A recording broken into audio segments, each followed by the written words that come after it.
Bienvenidos al video 2 de álgebra lineal avanzada.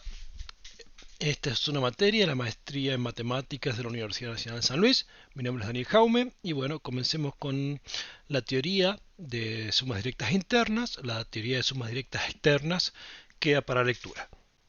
Bien, entonces la definición de suma interna involucra un espacio vectorial sobre un cuerpo F.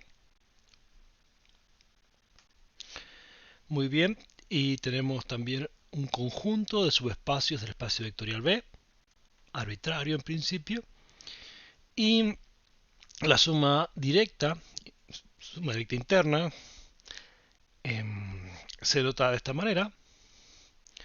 Una tercera notación cuando la familia está dada, pero no indexamos los subespacios de la familia, simplemente decimos una familia F, es esta.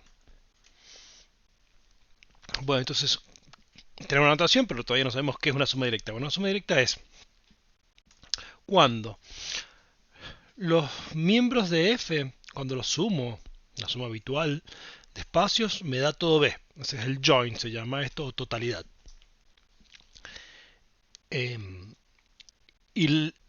Pero no alcanza con eso, necesitamos una condición que llamamos condición de independencia, y es que la intersección de cada subespacio de la familia es mínima con respecto a la suma del resto de los subespacios. ¿Ok? Esta es la condición de intersección mínima.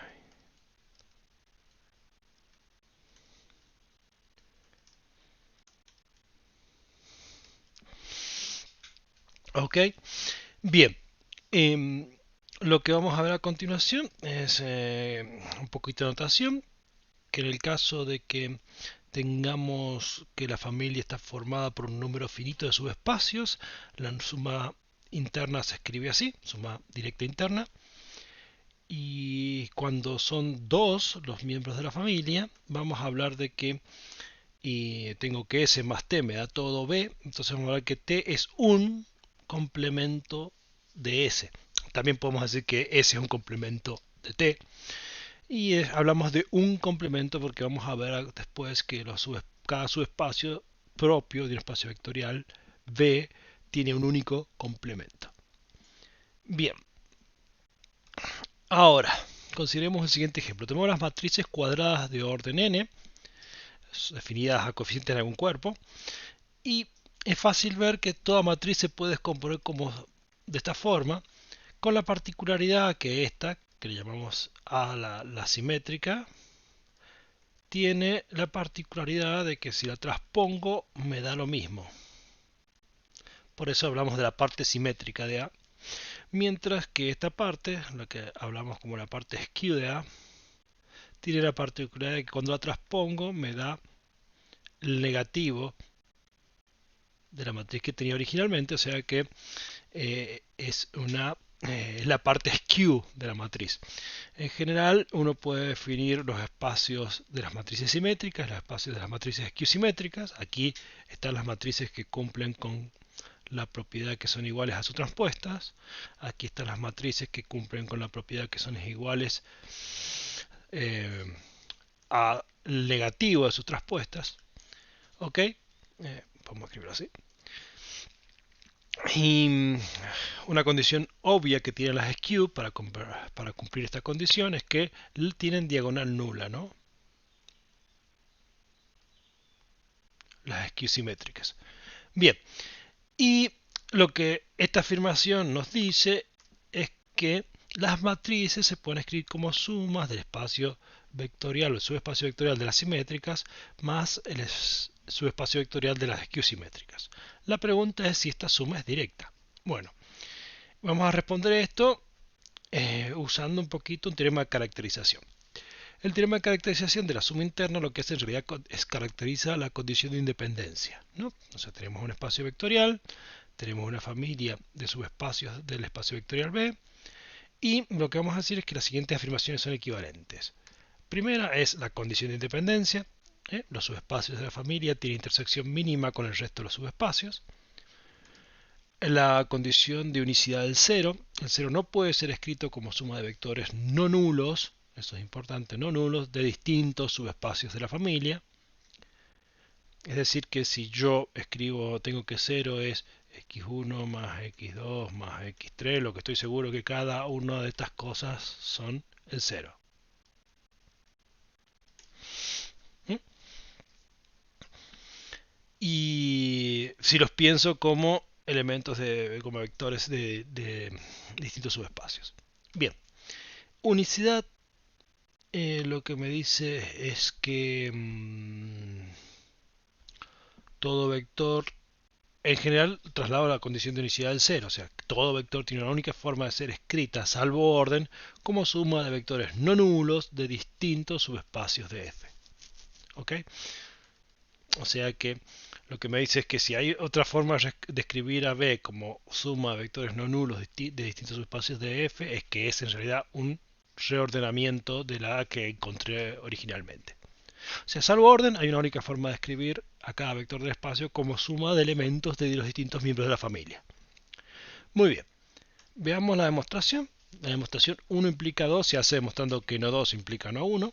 Ese es un camino, hay varios caminos. Entonces, la afirmación 2 es que el 0 solo podía ser escrito como de una única forma, como suma. El 0 no puede ser escrito como suma de vectores no nulos de distintos subespacios. La negación de 2 es que sí lo puedo hacer, entonces 0 lo escribí como suma de vectores no nulos de distintos subespacios, o sea, son no nulos, y cada uno está en distintos subespacios, ¿no? O sea, esto lo que estoy diciendo es que SJI es diferente de SJH para I y H pertenecientes al 1K, bueno, por supuesto, y diferente de K. Bien, eso. Los vectores están en distintos subespacios de la familia. Y lo que vamos a hacer ahora es, bueno, entonces en particular despejamos el primero. Entonces llegamos a esta ecuación. Por un lado tengo menos SIJ1, que es igual a la suma de los S de SJ2 hasta SJK. Pero claro, este vector de aquí claramente pertenece a la suma de los... o sea, está claramente acá la suma de los SJH con H distinto de 1, ¿no? Pero esta suma está incluida claramente en la suma de todos los subespacios en la suma de todos los subespacios de la familia F que no sean SJ1. ¿Ok? Y por otro lado, menos SJ1 claramente está en SJ1. O sea que claramente hemos violado la condición de independencia. ¿Para quién? No, hemos violado para el índice J1. O sea, la intersección entre SJ1 con el resto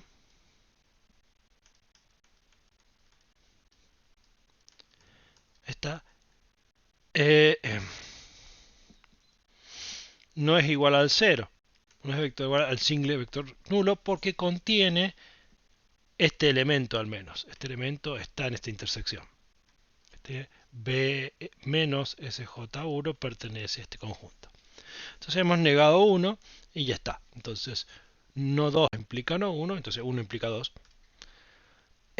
Ahora, porque estamos tratando de hacer la demostración genérica, 1 implica 2, 2 implica 3, 3 implica 1. Así demostramos el teorema. Entonces, la primera parte es vamos a demostrar no 2 implica no 1 para tener esta parte resuelta.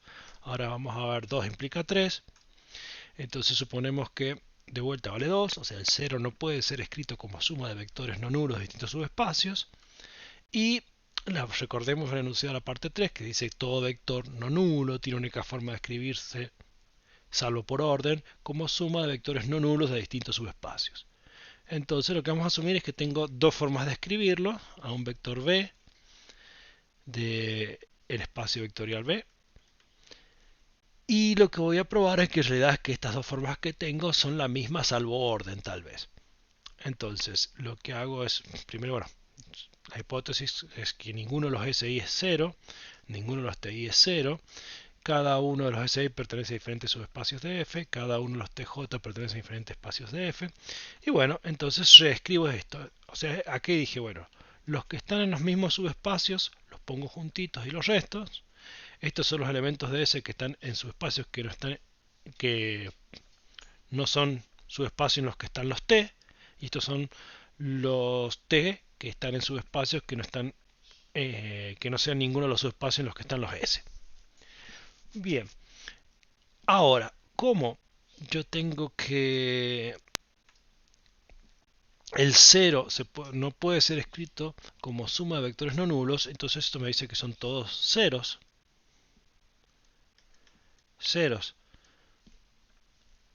Porque el 0 no puede ser escrito como suma de vectores nulos de espacios diferentes distintos, y entonces estos elementos están en espacios diferentes distintos, tienen que ser 0, pero como no podían ser 0, esto quiere decir que no existen estas cosas.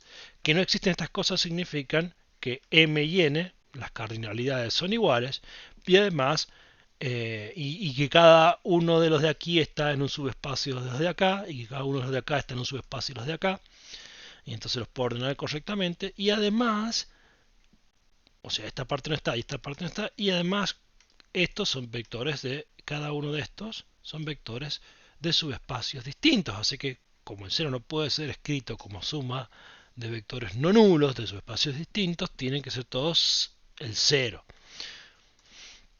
Y de ahí concluimos que son todos iguales, y concluimos entonces que esta forma de escribir y esta forma de escribir A, B, E son la misma salvo orden. Y ya está. Entonces vamos a la demostración final, que queremos probar 3 implica 1 para cerrar el círculo. Lo que vamos a probar en realidad es no 1 implica no 3. Y es, bueno, acuérdense, 1 era la independencia, la condición de que, o intersección mínima, o sea, cada subespacio tiene intersección mínima con el resto de los subespacios de la familia, de la suma de los subespacios de la familia. Y entonces, la negación de 1 es que haya algún espacio, hay un índice y para el cual ese subespacio no tiene intersección mínima con la suma del resto de los subespacios de la familia, o sea, tiene un vector B no nulo que pertenece al subespacio y a la vez pertenece a la suma de los subespacios restantes de la familia. Y entonces, bueno, tenemos por un lado, tenemos que a B lo podemos escribir de alguna forma como suma de vectores no nulos de distintos subespacios, que ninguno de esos subespacios es SI. O sea, SJK es distinto de SI para todo K, perteneciente al 1 hasta N. ¿Ok? Lo que estoy diciendo, bueno, tengo B escrito como suma de vectores no nulos de distintos subespacios, que ninguno de esos subespacios es SI. ¿Y qué pasa? Bueno, eso es lo que está diciendo. Ahora, B pertenece a SI, así que lo que tengo es en realidad una violación de 3. Acá hemos vuelto a reescribir 3. ¿Por qué? Porque tengo esto, que es dos formas de escribir un vector del espacio vectorial total, el vector B. Una es como miembro simplemente de SI, o sea, lo pongo así, B, y la otra es como suma de elementos no nulos de otros subespacios que no son el SI. Entonces tengo dos formas de escribir el vector B, como B solito o como esta suma, y entonces no vale 3. Y ya está. Tenemos la demostración de que o sea, no 1 implica no 3, o sea, 3 implica 1. Entonces ahora vemos si las matrices simétricas sumadas directamente, o sea, si el espacio de las matrices cuadradas se puede conseguir como suma directa de las simétricas más las skew simétricas. Entonces, lo que vamos a hacer es suponer que tengo una matriz que la voy a escribir de dos formas. con A y C simétricas y B y D esquiosimétricas. O sea, esencialmente estoy tratando de ver si se cumple o no la condición de unicidad, de forma de escribir para poder, es como un chequeador de si esto es válido, o sea, si el espacio de las matrices cuadradas se puede escribir como suma directa de las simétricas más las esquiosimétricas. Bien, entonces, como tengo que son subespacios, este es simétrica y este es simétrica, su diferencia es simétrica, esta es antisimétrica o esquiosimétrica y esta es esquiosimétrica, su diferencia es esquiosimétrica, así que esta está, o sea, esta matriz U está en ambas. Es una matriz que es simétrica y es una matriz que es esquiosimétrica. O sea, estoy encontrando a alguien en la intersección.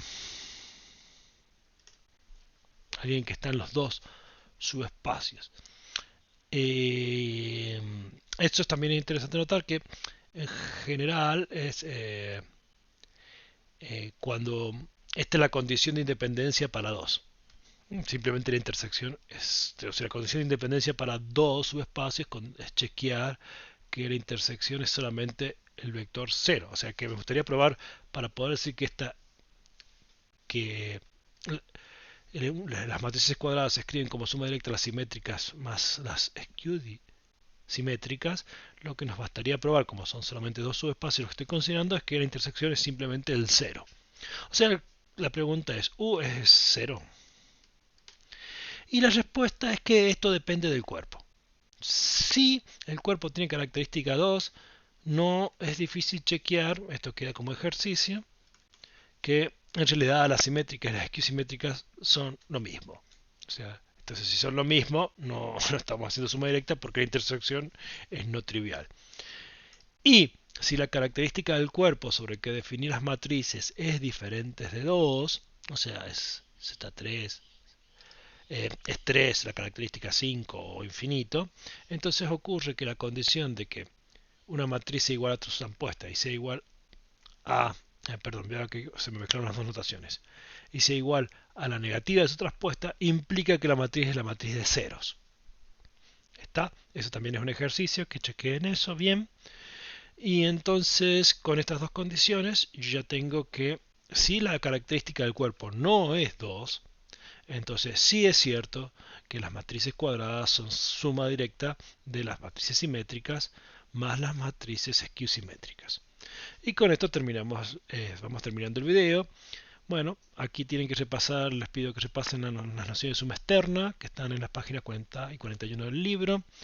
Bueno, vuelvan a repasar aritmética módulo, hagan los ejercicios propuestos y bueno, repasar lo que se ve en este video para que se les quede. Esta es la bibliografía, básicamente ahora usamos simplemente el Roman. Y bueno, estos son los ejercicios verdadero o falso. Acá están los ejercicios. Y finalmente, esta es la notación span, ¿no? O generar. O sea, es la recta generada por el 1,1, la recta generada por el 2,3. Bueno, aquí están las instrucciones de cómo mandar los ejercicios y cuándo. Y bueno, esto es todo. Nos vemos en el próximo video.